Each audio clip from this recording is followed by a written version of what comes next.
100 நாள் வேலை திட்டம். இந்த திட்டம் கிராமப்புறத்தில் இருக்கிற மக்களுக்கு பேருதவியாக இருக்குது. திமுகவின் தேர்தல் வாக்குறுதியில் திமுக அரசாங்கம் அமைஞ்சதுன்னா 100 நாள் வேலை திட்டத்தை 150 நாளாக உயர்த்தி தருவோம் அப்படின்னு சொன்னார். போக போக என்ன ஆச்சுது அப்படின்னா 50 நாளாக குறைச்சிட்டாங்க.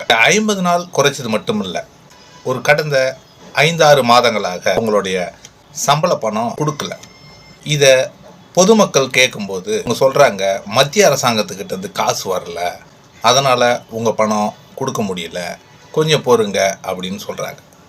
இதுக்கு இடையில் டெல்லி போயிருந்த அண்ணன் எடப்பாடியார் அவர்கள் இது சம்பந்தப்பட்ட துறை அமைச்சர்கிட்ட பேச்சுவார்த்தை நடத்துகிறார். மத்திய அமைச்சர் என்ன சொல்கிறாருன்னா, இன்னும் தமிழகத்திலிருந்து முறையான கணக்கை இன்னும் சமர்ப்பிக்கலை, அதை கொடுத்தாதான் நாங்கள் இன்னும் எவ்வளோ நிதி தேவைப்படுதுன்னு முடிவெடுக்க முடியும் அப்படின்னு சொல்கிறார். அண்ணன் எடப்பாடியார் அவர்கள் ஏழை எளிய மக்களின் நலன் கருதி அவர்கிட்ட ரெக்வஸ்ட் பண்ணுறார்.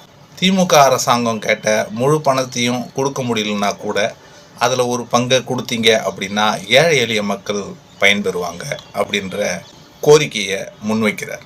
இதை புரிஞ்சுக்கிட்ட மத்திய அரசாங்கம் உடனடியாக 2999 கோடியை விடுவிக்கிறாங்க.